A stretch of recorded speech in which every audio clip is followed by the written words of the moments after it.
Bienvenidos a Revista Pediátrica. Como siempre, con mucha información sobre la salud de los niños. Hoy hablaremos sobre el dolor en niños, hablaremos sobre la importancia del ecocardiograma y sobre la presencia de cuerpos extraños en la vía aérea infantil. Así que este interesantísimo contenido no te lo debes perder. Pero antes vamos a ver los hechos que fueron noticias en el mundo de la salud en unos minutos. Continúen con nosotros.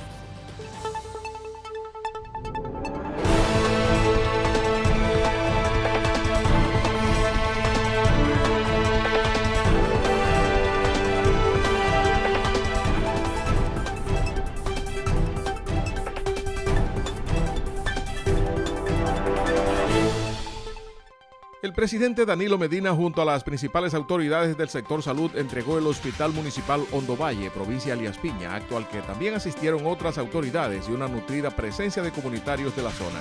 En el acto estuvieron presentes la ministra de Salud, doctora Altagracia Guzmán Marcelino, y el director del Servicio Nacional de Salud, licenciado Chanel Rosa, entre otros. El nuevo hospital está dotado de una moderna área de emergencia compuesta por triaje, observación, cura, yeso y nebulización. Además de laboratorio, área administrativa, área de tuberculosis, farmacia, morgue, cocina, lavandería y consta de unas 14 camas, consultorios, vacuna, área de adolescentes, área de imágenes, sistema de gases medicinales y climatización en general. Las variaciones en las hormonas sexuales de las mujeres podrían desempeñar un papel importante en el desarrollo de asma y alergias, según reveló un estudio publicado por la Universidad de Edimburgo. La investigación, en que se estudiaron los casos de más de 500.000 mujeres, reveló un vínculo entre los síntomas del asma y los cambios claves en la vida, como la pubertad y la menopausia. Además, se realizaron más de 50 expedientes de mujeres con asma desde la pubertad hasta los 75 años. El consumo de comida ultraprocesada como refrescos, cereales o tartas industriales podría aumentar el riesgo de padecer cáncer, según un estudio publicado este jueves en la revista British Medical Journal con sede en Londres, Inglaterra.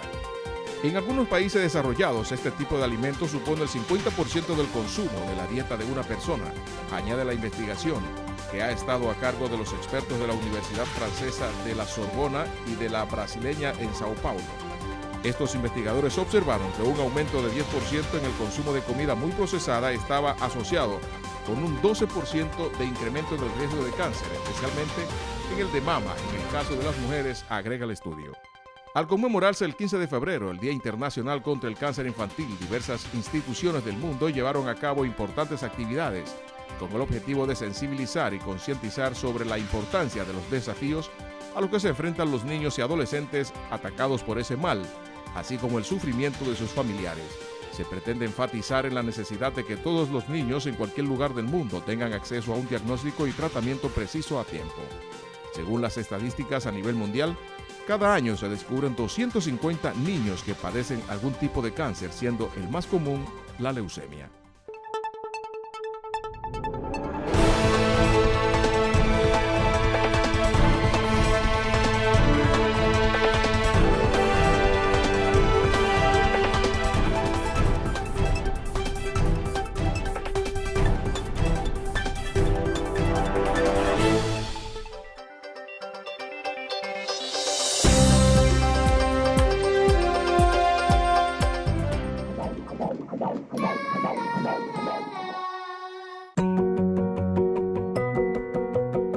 No hay mayor amor que el de una madre.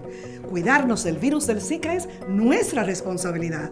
Este es un virus nuevo transmitido por el mismo mosquito del dengue y la chikungunya y puede causar microcefalia u otras malformaciones en los bebés durante los primeros 3 meses del embarazo.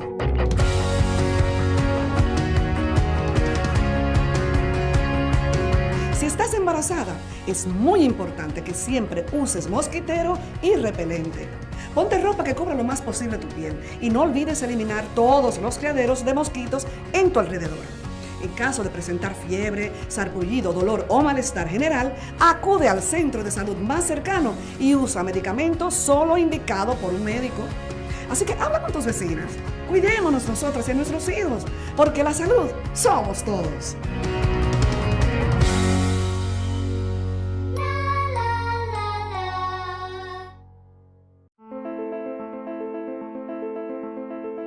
Nosotros cuando llegamos en la mañana, nosotros entregamos la unidad a Dios. Nosotros hacemos una oración todos los días en la mañana. Nosotros somos un equipo, somos una familia. Por lo menos yo lo siento así y ellos me han demostrado que es así. Inmediatamente nos llega un paciente. La atención primaria es el paciente. Luego que se estabiliza el paciente, nosotros lo dirigimos a los padres, lo orientamos en cuanto a la condición en que está su paciente. Uno trata de acondicionarlo lo más que uno pueda, uno habla con ellos. Lo más importante es que cuando uno se pone en el lugar del paciente, uno siente lo que ellos sienten. Cuando uno llega a un lugar y uno lo reciben con amor, y uno lo reciben con atención, uno siente que uno está dejando a su paciente en buenas manos y que Dios va a hacer su obra. Hospital Pediátrico Dr. Hugo Mendoza. Servicios de salud con excelencia.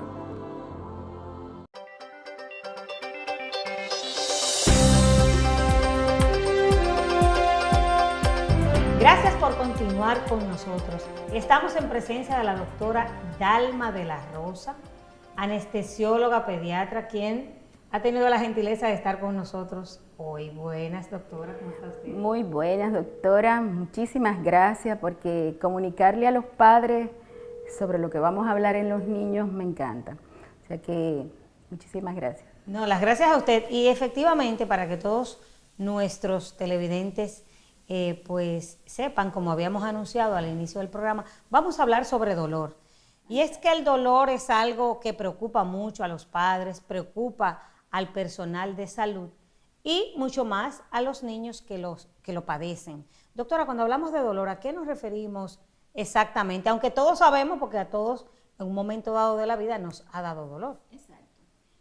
Sin embargo, el dolor en los niños es mucho más preocupante, en el sentido de que ellos no se saben expresar. Sin embargo, si definimos el dolor para que todo el mundo entienda, y sobre todo en los niños, pues es un estímulo que se produce y que hay una respuesta cerebral que es nociva. Se liberan muchas sustancias y definitivamente en los niños es un poquito más difícil que nosotros podamos diagnosticarlo y saber verdaderamente. Sin embargo, nosotros sabemos que los padres, sobre todo las madres, sí reconocen cuando un niño es dolor y cuando un niño llora por otra razón. Hay muchísimas formas de que el padre, la madre principalmente, reconozca que hay dolor y vamos a hablar precisamente cómo esas madres van a calmar el niño. Efectivamente, porque sabemos que hay diferentes etapas de la vida de un niño. Uh-huh. Y muchas veces sí hablamos de dolor y sabemos que es una sensación también que se manifiesta como disconfort. Uh-huh. O sea, es la pérdida como de lo que es la tranquilidad y la comodidad del individuo. Pero doctora, ¿cómo una madre va a darse cuenta que su hijo tiene dolor? Sabiendo que cuando ya son mayorcitos y saben hablar, pues es muy fácil. Sencillamente me duele aquí, me duele allí. Pero en esas primeras días o meses de la vida, ¿cómo saber? Bueno, en los recién nacidos, óyeme, es muy importante que las madres reconozcan que el niño tiene dolor. Primero, el niño no va a tener deseos de alimentarse. En otros casos, los niños hasta se quedan muy tranquilitos porque soportan el dolor. Antes se decía que los recién nacidos no tenían dolor, o sea, no sentían dolor, no tenían ninguna respuesta al dolor. Sin embargo, hoy se sabe que hay mucho más dolor fuerte en el niño por su anatomía, por su desarrollo. ¿Y cómo las madres se van a dar cuenta? Las madres se van a dar cuenta porque saben que el niño no está normal como ellas acostumbran a verlo. Entonces, actúa de la misma forma. No actúan de la misma forma. Hay niños, por ejemplo, que se quedan muy tranquilitos cuando tienen ese dolor agudo y que no es tratado. Sin embargo, tenemos que investigar qué está pasando en el niño y por qué ese niño tiene dolor y dónde le duele. Ya en los niños un poquito más grandes, pues las madres generalmente tienen que aprender a que la primera etapa del tratamiento del dolor es el amor, el cariño, el arrullo, el pasarle la mano, el verdaderamente hablarle con cariño, porque hay sustancias que se liberan y que son analgésicas. Y entonces debemos aprender. Que se estimulan con el contacto con la mamá. Con el contacto. El sana culito de rana verdaderamente tiene su efecto. Psicológico en este caso. Exactamente. ¿No? Fisiológico. Fisiológico también. Sí, se liberan sustancias que dan analgesia. Sí, que están predispuestas por esa sensación emocional de cariño y de afecto, que eso es algo muy importante, que no todo es darle una pastilla, una cucharada de un jarabe, sino que también esa parte afectiva debemos retomarla con los niños, porque les produce esa sensación de bienestar que a la vez se traduce en una acción calmante y relajante frente a un dolor. Pero ese niño que es un recién nacido, no nos podemos quedar con la primera etapa del tratamiento del dolor, que es el arrullarlo, el cantarle, el pasarle la mano, sino también que nosotros entonces debemos ir a investigar qué está pasando, ¿verdad? Entonces visitar su pediatra. Eso es muy importante para saber qué es lo que está pasando, que ese niño no quiere comer, que el niño realmente llora, que está muy inquieto. Y en otros niños no se presentan inquietos, sino que se presentan muy tranquilitos, porque ellos no quieren moverse, precisamente por el dolor. También hay algo característico, doctora, hablando de estos primeros días de la vida y de los niños que no tienen la capacidad de expresarse correctamente o adecuadamente cuando tienen un dolor, y es el niño especial. También el niño que tiene, ¿verdad?, pues una necesidad especial, sea motora, sea neurológica, cognitiva. También ese niño, ¿cómo se manifiesta en esos niños especiales este tipo de situación? Cada niño especial va a tener una respuesta diferente dependiendo de cómo los padres lo han tratado. O sea, si es un niño que está integrado a la sociedad, que es un niño que verdaderamente usted lo trata diferente a como se acostumbran en muchos casos, el niño que va a tener dolor puede responder con agresividad, y es muy importante. Siempre que unos padres tienen niños especiales, pues deben tratarlo de manera especial, que es lo más importante. Tratarlo de manera especial por su situación. No son niños que van a responder igual que un niño normal. Entonces, el niño con... A veces se ponen agresivos o se autolesionan. Exactamente, se autolesionan y lesionan a los que están al lado. Y además pueden lesionar a la persona que más está siempre a su lado. O sea, es muy importante que los padres reconozcan esa situación y que los niños especiales, pues su cerebro no responde igual que un niño a diferentes edades. O sea, que eso es importante también a esos padres que tienen niños con necesidades especiales, tener en cuenta que también ellos sienten dolor y muchas veces no pueden expresarlo adecuadamente. O sea, que hay que tener una atención especial también con estos niños. Y ya más adelante, doctora, pues ya son capaces de expresarlo y ya hay diferentes tipos de dolor. No habíamos hablado de los niños más pequeños, en los cuales a veces uno no puede, incluyendo el médico, reconocer el dolor. Sin embargo, hay escalas, muchas escalas, en las cuales el médico puede valorar para tener en precisión el dolor. Y que son las caritas, que hoy se usan como emoción. También tú puedes utilizar algunos colores, ya cuando el niño es más grande, para saber qué tan intenso es el dolor. E inclusive puedes usar hasta frutas o figuras con tamaños diferentes para que ellos te expresen qué tanto le duele. Eso ya en el momento del interrogatorio al mismo niño, para que el niño pueda expresar de una forma más certera qué tan intenso es el dolor o no. Ya eso es en el tratamiento con el médico. Exactamente. Ya con el reconocimiento del dolor.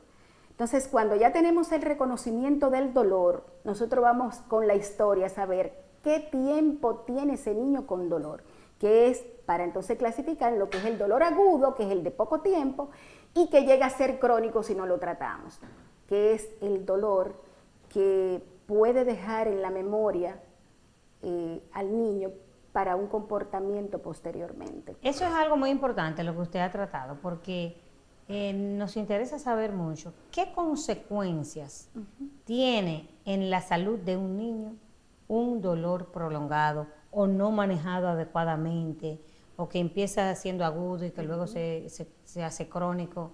¿Qué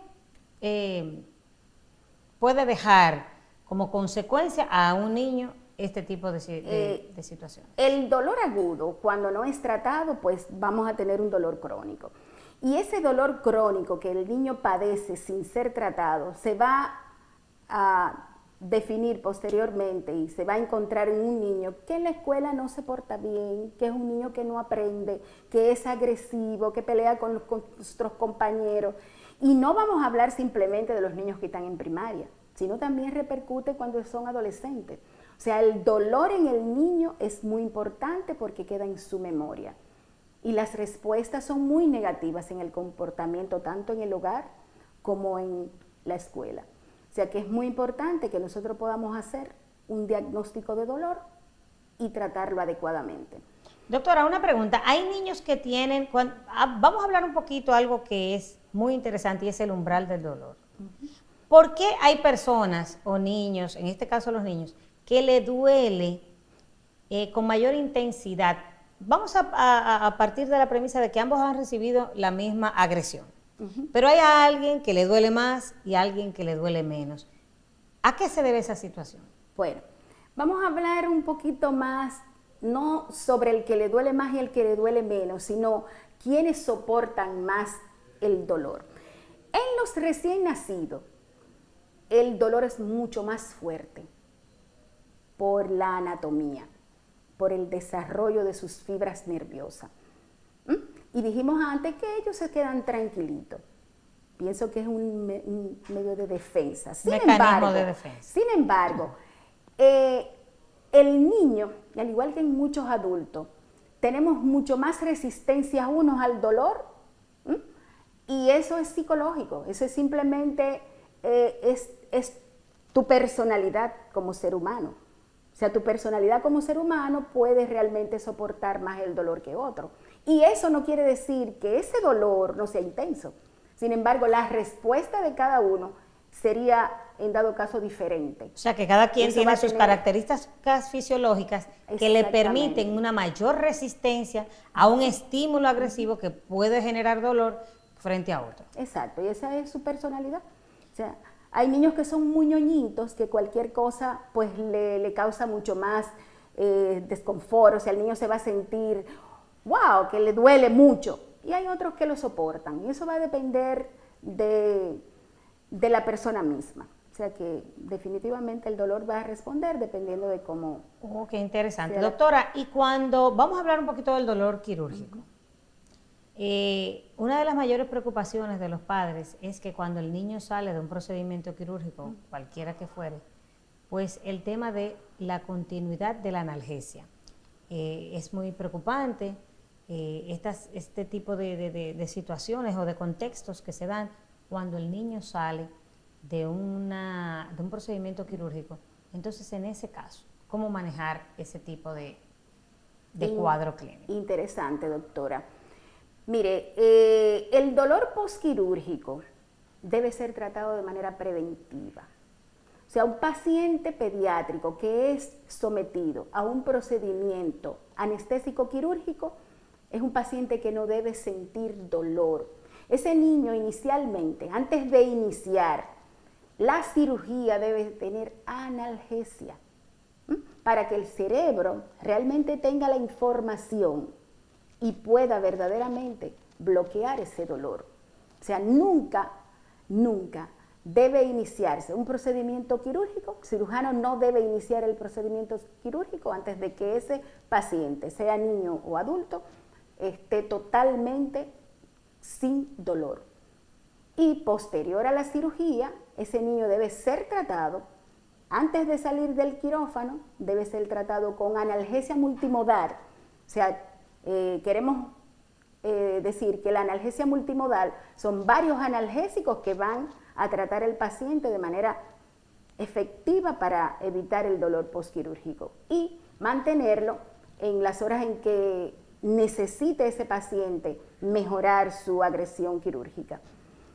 Perfecto, sí, porque entonces luego viene ese tema del disconfort y también es más, me imagino, doctora, y es bueno que usted lo aclare, es más difícil entonces lograr la sedación, o sea, lo que es la analgesia, perdón, la analgesia, que es la supresión del dolor en un paciente que ya está con esos niveles tan altos, ¿verdad? Excelente. Y con todas estas sustancias ya desencadenadas en el organismo. Si realmente el paciente comienza a tener dolor, es mucho más difícil que nosotros lo podamos tratar. O sea, ya el cerebro aprendió que hay dolor. Entonces, lo importante... Y se han liberado una serie de sustancias también que predisponen que son a nocivas, exacto, sí, que que predisponen al y que dolor. entonces el niño se va a ir más tarde de su área de salud. O sea, se va a dar de alta más tarde, porque las condiciones de un niño que tiene dolor no son para realmente hacer su de alta más temprano. Doctora, y sabemos que la anestesiología ha evolucionado de una forma pues maravillosa. Ya no es lo mismo el anestesiólogo visto anteriormente, que era sencillamente para procedimientos quirúrgicos y para que no nos duela nada mientras nos están interviniendo, sino que ahora el anestesiólogo tiene un mayor campo de acción, sobre todo en la pediatría y cuando se trata de el confort del niño. Yo quiero que usted nos hable un poquito de estas técnicas modernas que existen ya en el área de pediatría, donde lo importante es cero dolor en el niño, no solamente para procedimientos quirúrgicos, sino desde que el niño entra a un hospital o a un centro de salud, al momento de hacer una extracción de sangre, al momento de colocar una canalización, todas estas cosas que se están haciendo ya para entrenar a un personal, porque ahora el anestesiólogo también pasa a ser pues educador del resto de los médicos a los fines de garantizar, porque esto es parte también, es bueno que la gente sepa de la humanización, de la atención. A nadie le gusta llegar con su niño a un hospital y que el niño salga llorando o que desde que llegue ya tenga en la cabecita que va a sufrir porque le van a pinchar y que ese pinchazo le va a producir dolor. Cuéntenos un poquito, ¿qué está haciendo la Sociedad de Anestesiología y los anestesiólogos en este sentido para cambiar? Es una revolución,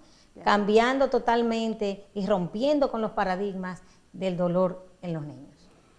Mire, déjeme explicarle primero a los padres lo que podemos hacer iniciando el tratamiento psicológico del niño cuando va a hacer, o le van a tomar una muestra, o le van a poner una solución.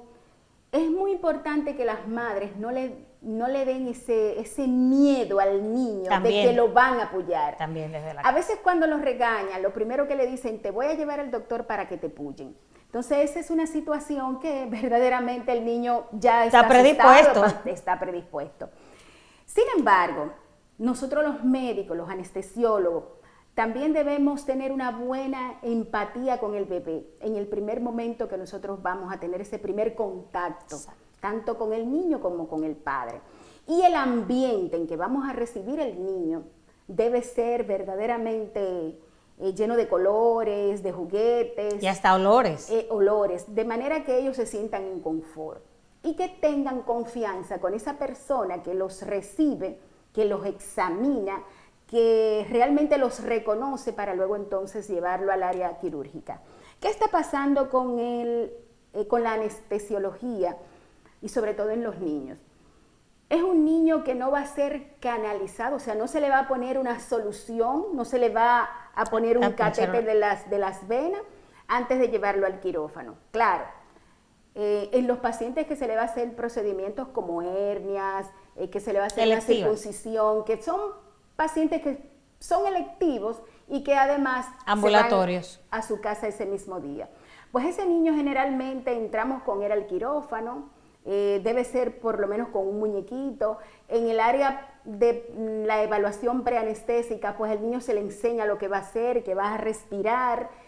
Modernamente ya tenemos mascarillas con colores y olores a frutas, y que el niño realmente va a respirar tranquilamente, le enseñamos a hacerlo. Inclusive lo ideal es que la madre también lo haga para que ellos vean que es algo que no es nocivo, que no le va a hacer daño.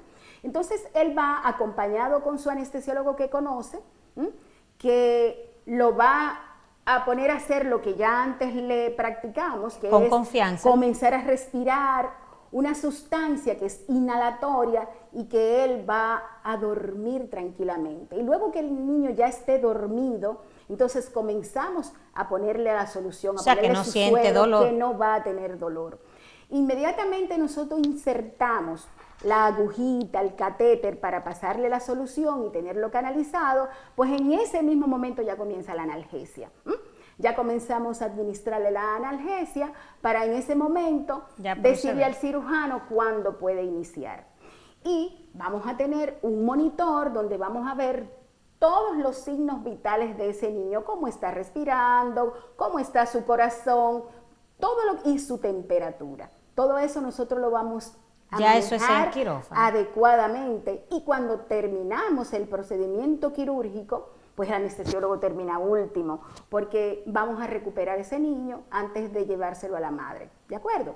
O sea, generalmente no son niños que lo vamos a sacar muy sedados, sino son niños despiertos, que van a salir despiertos y que nosotros debemos bloquearle el dolor y hablarle a la mamá de los cuidados posteriormente. Doctora, yo creo que ha sido súper interesante su participación y creo que muy didáctica, muy ilustrativa también para los padres, para que aprendan a diagnosticar precozmente en casa. Yo siempre he dicho que el mejor aliado de un pediatra es la madre o el padre, porque es quien mejor conoce a su hijo. Doctora, muchísimas gracias por su participación, y a ustedes decirles que no se muevan de ahí, que en breve continuamos con muchísimo más en Revista Pediátrica.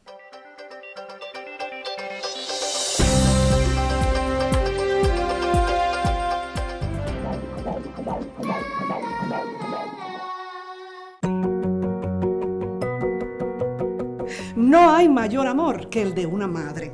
Cuidarnos del virus del Zika es nuestra responsabilidad.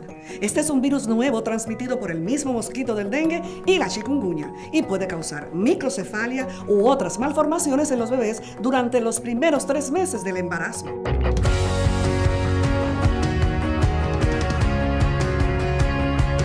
Si estás embarazada, es muy importante que siempre uses mosquitero y repelente.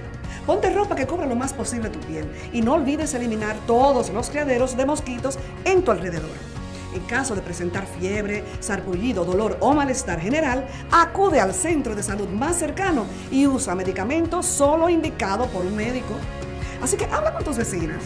Cuidémonos nosotras y nuestros hijos, porque la salud somos todos.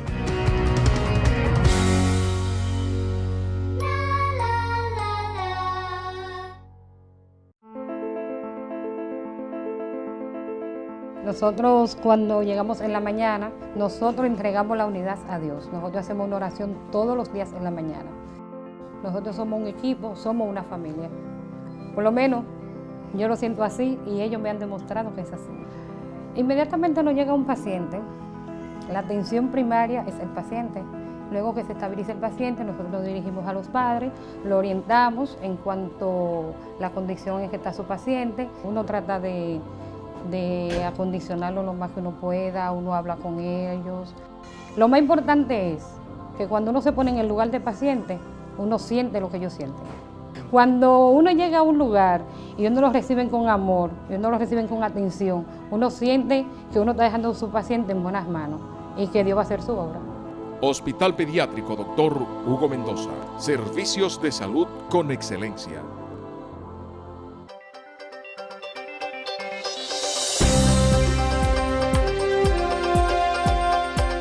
Gracias por continuar con el desarrollo de Revista Pediátrica. Y estamos en compañía de la doctora Damelice Ten, cardióloga pediatra. Saludos, doctora Ten. Hola, doctora Naut. Un placer para mí estar aquí. Le damos la más cordial bienvenida a esta su casa, Revista Pediátrica.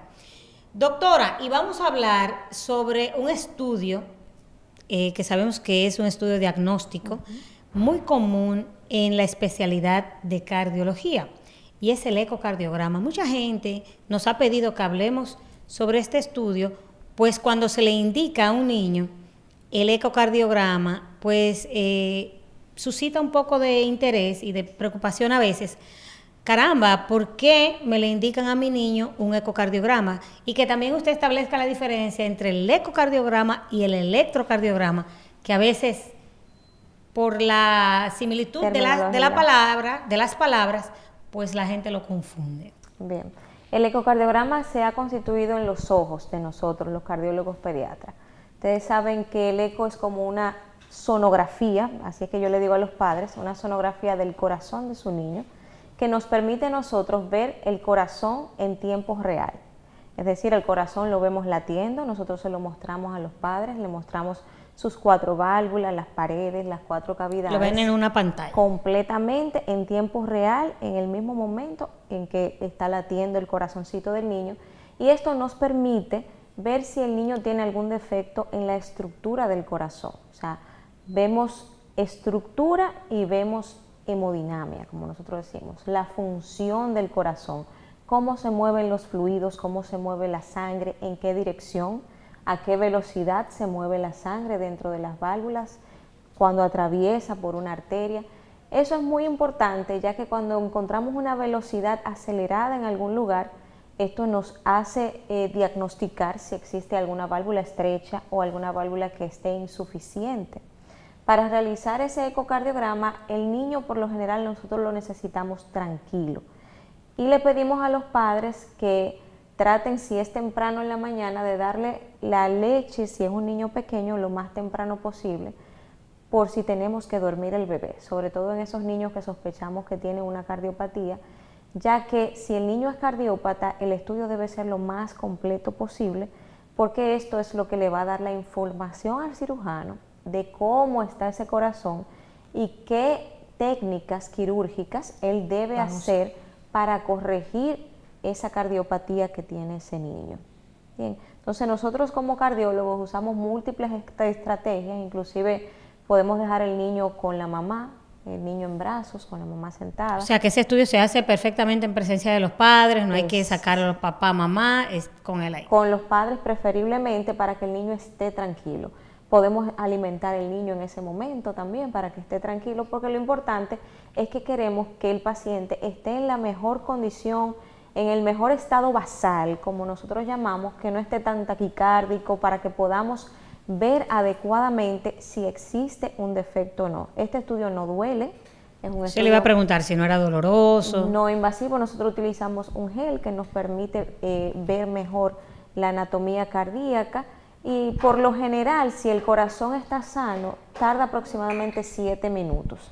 Ahora, si es un niño con una cardiopatía importante, que hay cosas múltiples que hay que definir, podemos tardarnos hasta 1 hora en realizar el ecocardiograma.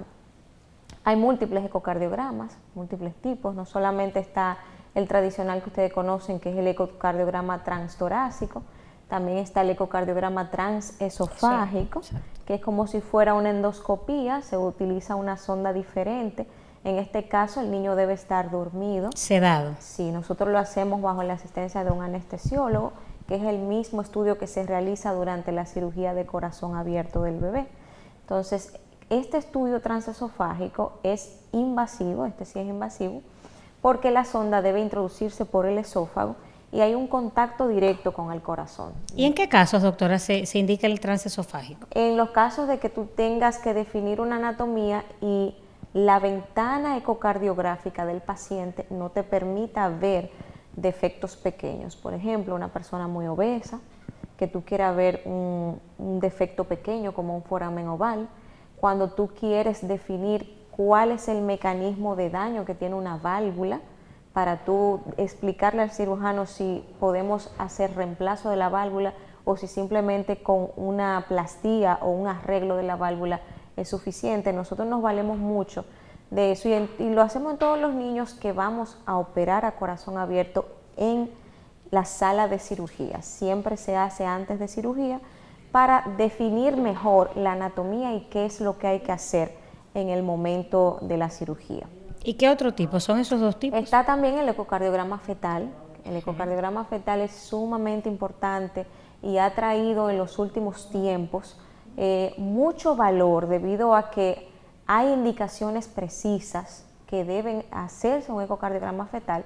Por ejemplo, esas madres que son diabéticas, Ustedes saben que las madres diabéticas tienen un alto porcentaje de tener niños con cardiopatías, un niño que nazca con una transposición, y ya entonces se sabe y se prepara el escenario de ese niño cuando vaya a nacer. Si tú sabes que viene con una enfermedad cardíaca grave, se recibe en un lugar apropiado y con todo el engranaje necesario para que ese recién nacido tenga las mejores atenciones. Y que si debe ser intervenido, pues se intervenga de manera inmediata. Exactamente, debe hacerse a partir de las 22, 23 semanas de embarazo. También en un examen ginecológico obstétrico que se encuentra alguna arritmia fetal en la mamá, está indicado el ecocardiograma fetal. Cuando el obstetra hace su sonografía y observa alguna alteración en la estructura de 4 cámaras del corazón del bebé que le llame la atención, en la madre con lupus, en madres que se han expuesto a teratogénicos que pueden provocar daños cardíacos, está indicado y debe promoverse el eco fetal, ya que esto evita que nazcan niños y no se haya diagnosticado esa cardiopatía que puede acabar con la vida de un recién nacido.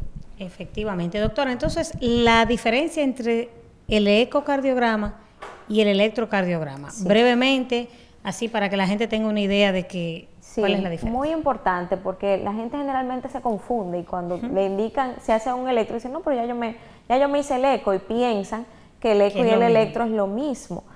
Con el eco, como ya dijimos, vemos la estructura del corazón, la casa. Con el electro lo que vamos a ver es la conducción eléctrica, es el trazado de la electricidad del corazón. Ustedes saben que el corazón tiene un sistema eléctrico autónomo que se puede trazar en este papel que nosotros llamamos electrocardiograma. Se le conectan al niño unos electrodos que van a mirar las diferentes caras del corazón, se le ponen en los miembros, en los 4 miembros y en el pechito. Se puede hacer con unos stickers, que se está haciendo últimamente, para evitar como los adhesivos. Exacto, así evitamos unas peritas que se usaban las antes. Ventosas. Sí, esas ventosas que dejaban mucho la piel roja. La piel de los niños. Dolorosa. También debe hacerse con el niño tranquilo, entonces se conectan en el tórax y en los miembros, y esto nos va a trazar la actividad eléctrica del corazón, y esto nos permite ver si hay alguna arritmia, si el niño tiene taquicardia, si el niño tiene algún bloqueo, si el niño nació con un trastorno de la conducción del corazón. Esto es parte también importante de una evaluación cardiovascular, porque un niño puede tener un corazón estructuralmente sano, que no tenga soplo, que tenga un corazón de tamaño normal, que tenga un eco normal. Sin embargo, el electro puede arrojar una arritmia, que usted no escuche un trastorno del ritmo y que el niño tenga un PR prolongado, un tiempo prolongado que predisponga a que ese niño haga una arritmia mortal y se muere el niño de repente y nadie supo por qué, y de base tenía un trastorno del ritmo. O sea que el electro, al igual que el eco, forma una parte muy importante de una evaluación cardiovascular. No es lo mismo, como ya explicamos, el electro ve el trazado eléctrico, el ritmo cardíaco, y el eco ve la estructura y la función hemodinámica del corazón. Doctora, entonces, viendo todo este panorama de lo que usted nos está comentando, de que no hay soplo, las estructuras cardíacas están en perfecto estado y bien formadas, pero puede haber una alteración eléctrica en el trazado, ¿verdad? Cuando hacemos el electrocardiograma. Entonces, dadas estas circunstancias, ¿usted recomienda que en la edad pediátrica, por lo menos una vez de inicio, se haga una evaluación cardiovascular? Porque todo esto pues nos orienta hacia eso. Definitivamente que sí. Nosotros como cardiólogos pediatras que vemos la gran cantidad de niños con enfermedades congénitas, tanto estructurales como funcionales, recomendamos que aunque sea una vez en la vida de un niño, se realice una evaluación cardiovascular completa. Y digo completa, y lo quiero enfatizar, porque a veces el pediatra indica ecocardiograma solamente, y se conforma con que vaya a cualquier centro, se le haga un eco, le lleve el resultado del eco, que está normal. Pero, por ejemplo, nosotros conocemos el caso de una familia en la que han muerto 3 hermanos, con un corazón estructuralmente sano, pero con una canalopatía. Las canalopatías son problemas del ritmo cardíaco que predisponen esa persona a una muerte súbita. Que tú lo ves que está sano, hace una arritmia fatal y el paciente fallece de manera súbita. Nosotros tenemos 3 hermanos que han muerto consecutivamente por esas canalopatías y si usted no hace el electro no se da cuenta. O sea, lo mismo que tampoco el electro solo te va a decir que un corazón está sano. Hay muchas cardiopatías que son silentes y que se diagnostican solamente haciendo los estudios. Pues volvemos a hablar de la prevención. Es importante prevenir y la mejor manera de prevenir es acudir oportunamente donde un especialista. Siempre decimos el pediatra es la primera persona que debe evaluar al niño para que sea quien recomiende al cardiólogo pediatra, o si usted en casa ha visto alguna alteración de las que hemos comentado, pues acudir, ¿verdad?, directamente donde un cardiólogo pediatra. Siempre es importante poner a nuestros niños en manos expertas, en manos de profesionales que estén en la capacidad de poder ayudarles en el momento en que lo necesiten. Así que gracias, doctora Ten, por esta interesantísima entrevista para todos nuestros televidentes. Un gusto y un placer para mí. Y a usted, no se mueva de ahí, continúe con nosotros que en breves regresamos con muchísimo más en Revista Pediátrica.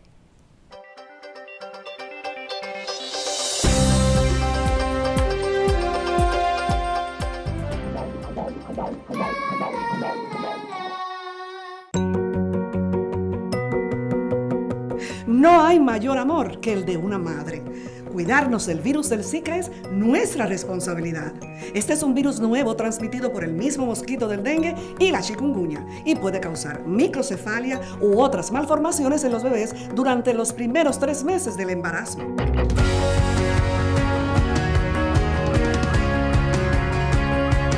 Si estás embarazada, es muy importante que siempre uses mosquitero y repelente. Ponte ropa que cubra lo más posible tu piel y no olvides eliminar todos los criaderos de mosquitos en tu alrededor. En caso de presentar fiebre, sarpullido, dolor o malestar general, acude al centro de salud más cercano y usa medicamentos solo indicado por un médico. Así que habla con tus vecinas, cuidémonos nosotras y nuestros hijos, porque la salud somos todos.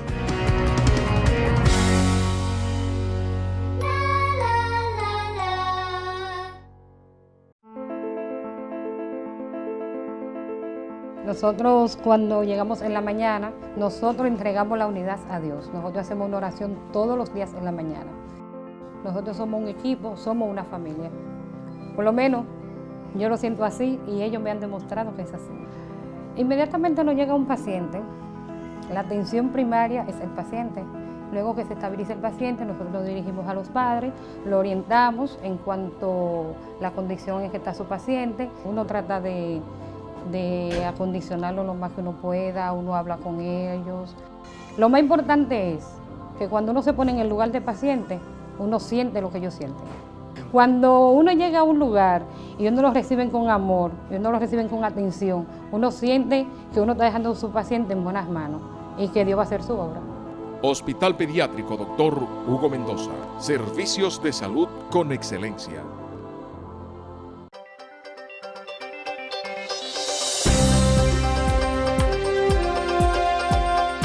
Gracias por continuar con nosotros. Estamos en compañía del doctor Alcedo Hernández, neumólogo pediatra. Bienvenido, doctor Alcedo. Gracias, buenos días, doctora Naud. Un honor estar aquí. Un placer para nosotros. Doctor, y hoy vamos a hablar de un tema súper interesante y que mucha gente no sabe con la frecuencia quizás que suceden estas cosas, y es la presencia de cuerpos extraños en la vía aérea en niños. Es, aparte de todo, pues una verdadera urgencia o una emergencia, vamos a decir, cuando hay presencia de una sustancia extraña, de un cuerpo extraño en la vía aérea. Cuéntanos un poquito sobre eso, doctor. Sí. ¿Qué es lo que sucede? ¿Por qué es que los niños son tan ocurrentes? ¿Y cómo llega a la vía aérea un cuerpo extraño? Mira, eso es uno de los accidentes más frecuentes en pediatría y que pueden dar al traste con la vida. Hay situaciones mortales y de mucho riesgo. Hay que tomar en cuenta que la presencia de un material ya sea vegetal, inorgánico, plástico, una pieza de juguete, un pedazo de comida, un pedazo de carne, en la boca de un niño puede tener riesgo de irse a la vía aérea. Cuando uno entra a la boca, algo se va al intestino, por medio del esófago, o entra a la vía aérea por la tráquea. En los niños, sobre todo en los menores de 3 años, es mayor riesgo. Si vemos que el niño todavía, hasta el año, no ha desarrollado un mecanismo de deglución, o sea, usted traga y automáticamente existe una coordinación en su sistema neurológico que tiene que ver con un desarrollo adecuado, que hace que la comida se vaya al estómago. En los niños esa coordinación no está bien regulada y en ocasiones puede irse a la vía respiratoria. Y la presencia de cualquier objeto en la vía respiratoria se llama cuerpo extraño. Claro, yo le iba a preguntar, doctor, algo que me surge escuchándolo a usted, ¿por qué? O sea, ¿cuál era el mecanismo? Usted ahora lo ha explicado, de que algo que está en la boca llegue a la vía aérea. Pero a veces vemos, doctor, que no solamente en niños menores de 3 años, sino que también en mayorcitos. Sí, te iba a decir eso. Es un accidente y es una situación de mucha urgencia. Hay incluso estadísticas de mortalidad, de que se reportan en Estados Unidos hasta 200 muertes al año por esto. Y hasta un servicio de urgencia requerido, una emergencia, hasta 20,000 casos al año. O sea que es frecuente. En el caso de que el niño llegue al riesgo de tener algo en la boca y de ahogarse, sobre todo, como decía, los menores de 3 años, que la estadística habla hasta de un 80%, pero incluso se puede ver en adultos y en niños adolescentes. Exactamente. La estadística es mayor en los primeros 3 años y en los adolescentes, en los 11 años después, un 80 y 20% más o menos. Doctor, sabemos que es importante el diagnóstico oportuno, o sea, detectar a tiempo este tipo de situación. Entonces, como este es un programa que se enfoca en la educación de la gente, para que la gente, los papá, mamá, la abuela, los cuidadores de los niños en casa, pues tengan esa información de parte suya de cuándo sospechar que un niño tiene un objeto extraño en la vía aérea. Ahí entra bien el juego primero de la prevención. En toda consulta pediátrica, los hitos o las edades del niño deben incluir un capítulo de prevención. O sea, principalmente cuando yo hablo de niños menores de 3 años, como dije, siempre hay que hacer la salvedad. O sea, el niño no debe comer nada, el primero no debe jugar con nada que sea más grande que su puño, de su mano, que no puede entrar a la boca. Eso es muy importante con el tema de los juguetes. Los juguetitos ustedes han visto que tienen algunos traen alerta de que no son... Exactamente. Es muy importante leer eso. Y el tamaño del juguete. En cuanto a alimentación, el niño no debe comer granos grandes, donde digamos común aquí las habichuelas, el maní, los guandules, las palomitas de maíz, las salchichas cortadas, las salchichas. Que las ponen en rueditas. Los cuadros de carne grandes pueden predisponer al que el niño presente un ahogo y luego venga la dificultad respiratoria. En ese caso, en el momento del accidente, otra cosa también es que siempre tener el entorno donde el niño esté, no debe haber cosas pequeñas en la mano. Bueno, dejamos herramientas, tuercas, tornillos, clavos, cosas también que usamos nosotros los adultos, y un sinnúmero de materiales que incluyen en la educación preventiva. Perfecto. En el caso que veamos esto, o sea, es una situación que el niño puede presentar tos continua. O sea, el niño trae algo en la boca, muchas veces no lo vemos. O sea, era un niño que estaba perfectamente bien y que empieza con una tos repentina. El niño pequeño empieza, después de los 6 meses, empieza a gatear, empieza a ver cosas que nosotros no vemos porque ve el piso. El niño ve una altura que nosotros no vemos. El niño ve a nivel del piso. Entonces ve cosas que nosotros no estamos viendo. El niño empieza a gatear, empieza a moverse, luego todo se lo lleva a la boca porque es parte de su proceso neurológico, de reconocer la cosa con la boca. Claro. Y por eso aumenta más el riesgo. El niño puede presentar en ese momento tos continua, persistente, sensación de ahogo, atrabancamiento, como dice la gente normalmente, y presenta dificultad respiratoria. Los papás, y lo ideal de hacer esto, deben tener un cierto conocimiento de lo que debe hacerse en ese momento. Muchas veces lo que no debe hacerse es agitar al niño. Lo saltan. A saltarlo, brincarlo, como dicen, porque eso puede hacer que el cuerpo extraño disminuya más. Hay maniobras que se le enseñan a los padres, que es una maniobra llamada de Heimlich, que es colocar posiciones al niño, depende de la edad, que un niño el padre se puede entrenar muy bien. Hay cursos de entrenamiento de eso, de cuidados de primeros auxilios en padres, que en ocasiones pueden salvarle la vida. Ahora, si usted no sabe qué hacer, lo más importante es no agitar al niño y acudir inmediatamente al hospital más cercano que tenga, a una emergencia, rápidamente. Una vez el niño en la emergencia, con este cuadro, con toda esta situación ya instaurada, ¿qué hace el neumólogo pediatra para diagnosticar realmente si hay un cuerpo extraño en la vía aérea? ¿Se usan radiografías? ¿Hay algunos estudios especiales? ¿Qué se hace? Sí, principalmente está la clínica y la historia. Tener sospecha clínica, sospecha de que en la historia puede ser que el niño estuvo jugando, le encontraron con dificultad respiratoria, le encontraron ahogado. Hay ocasiones que hay una evidencia de que el papá vio que tenía algo en la boca y en ese momento empezó a toser, o el niño estaba comiendo algo, comiendo algún alimento y en ese momento pensó. Ahí la historia ya te da una alerta. Generalmente este niño puede llegar con dificultad respiratoria, con respiración jadeante, sensación de ahogo, y en ocasiones, si el cuerpo extraño se ha movido desde la primera parte del tubo respiratorio, que es la laringe y la tráquea, y pasa a un bronquio, puede ser que la dificultad respiratoria se haya ido en ese momento. Mejore. Pero igual te digo que algunos niños pueden llegar incluso, como le digo, es un accidente grave, que pueden llegar incluso en apnea o en paro respiratorio a la emergencia. Entonces, esos son datos que te hacen pensar. Luego ya, al evaluar el paciente, uno toma ciertas medidas, el examen físico, que ve si un pulmón se oye más que otro, si tiene respiración ruidosa y jadeante. Luego pasa a uno auxiliarse con los rayos X. En una radiografía hay cuerpos extraños que se podrían ver, sobre todo los que son metálicos. ¿Cuáles no se pueden ver en una radiografía? Mira, te voy a decir otra estadística. Lo más frecuente en cuerpos extraños, que hasta el 80%, son los vegetales, de origen vegetal, y casi no se ven en radiografía. O sea, restos alimentarios. Restos alimentarios. Estamos hablando de común que vemos aquí, que lo vemos diario, habichuelas, granos de guandul, maní, sobre todo, el maní o granos de maíz, que el niño se expone. Fácilmente es algo que está muy frecuente, en mucha cantidad, y el niño puede tendencia a entrárselo a la boca de una vez. Eso no se ve en radiografía. Generalmente lo que más frecuente, lo que se ven son lo que son radiopacos o de metal, generalmente. Y luego de ahí, pues, el estudio esencial para diagnosticar y tratar esta urgencia es la broncoscopía, la exploración de la vía respiratoria vía un endoscopio, un broncoscopio. Y ahí se puede ver entonces exactamente qué es. Tratamos de estabilizar al paciente, hacemos el procedimiento y ubicamos el cuerpo extraño y existe instrumental que nos ayuda a extraerlos.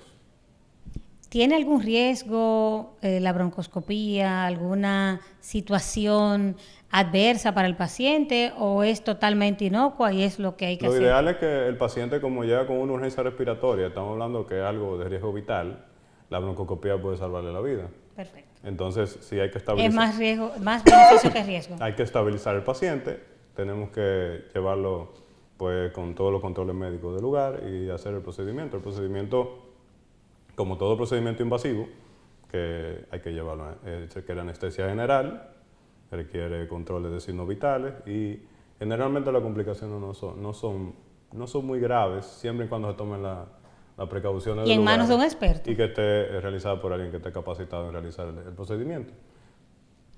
Si llegó la situación de que el niño pues tiene la presencia de un cuerpo extraño en la vía aérea, pero es de origen vegetal, quizás se movía y no daba tanta sintomatología de sed de aire, de dificultad respiratoria, y se quedó ahí alojado por un espacio de tiempo. ¿Qué podría suceder a ese niño? Ahí viene otro punto, porque te estaba hablando de la urgencia, de que cuando tenemos la historia, pero está la otra cara.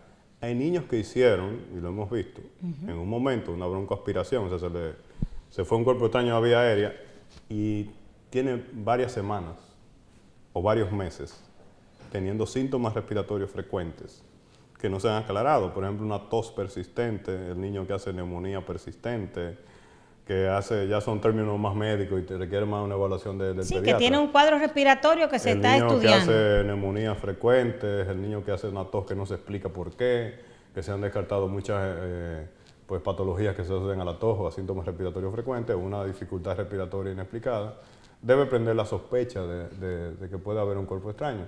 Pero igual ahí hay que hacer una evaluación ya más detallada del paciente. Pero sí que eso puede suceder. Hemos tenido casos de niños que han tenido cuerpos extraños retenidos de más de un año.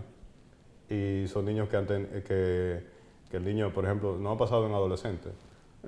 Niños que han tenido el evento, el accidente, y no se lo han contado a los padres, y luego vienen a la emergencia varias veces, y a los 3 meses se diagnostica que tiene un cuerpo extraño, porque hemos ido descartando otras posibilidades.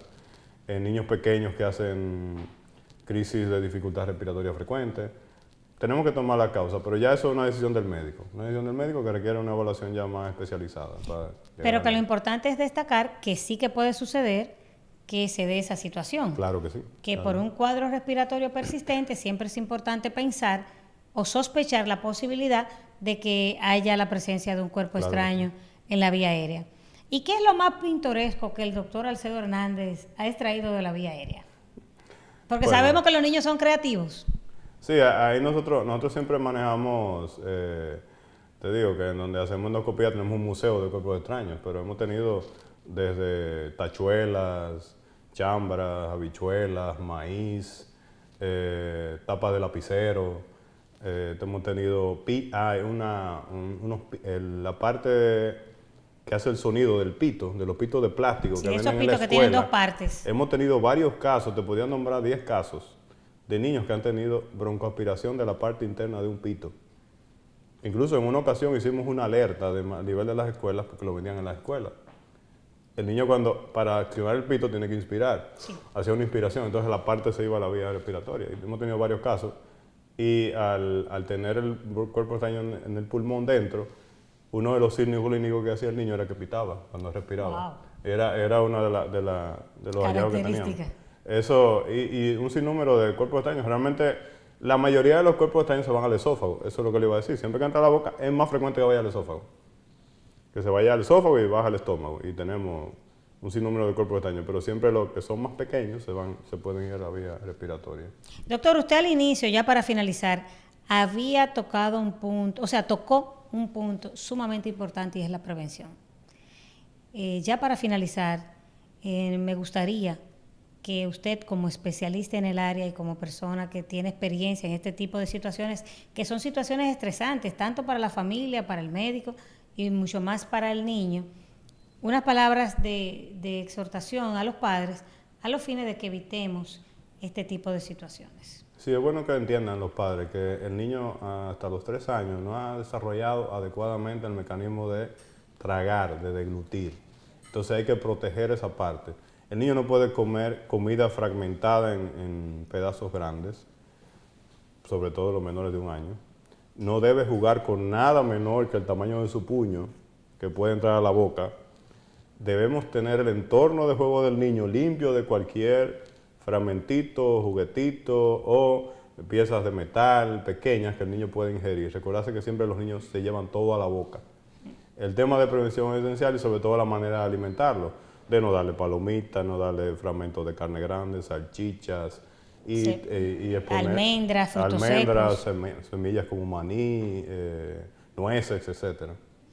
Doctor, agradecerle de verdad que sí su participación con nosotros, como siempre, muy interesante y muy educativa, que es la finalidad real de este programa, es llevar informaciones que sean útiles a las familias para la prevención de enfermedades en la etapa pediátrica. Así que muchas gracias. Muchas gracias a ti. Espero que le haya servido de utilidad. Claro que sí. Y a ustedes agradecerles la gentileza de haber estado ahí tranquilito, observando este programa, aprendiendo de estos especialistas tan experimentados y decirles que la cita es para el próximo sábado, donde tendremos un programa similar con mucha información oportuna sobre la salud de los niños. Así que pasen todos un feliz resto del fin de semana.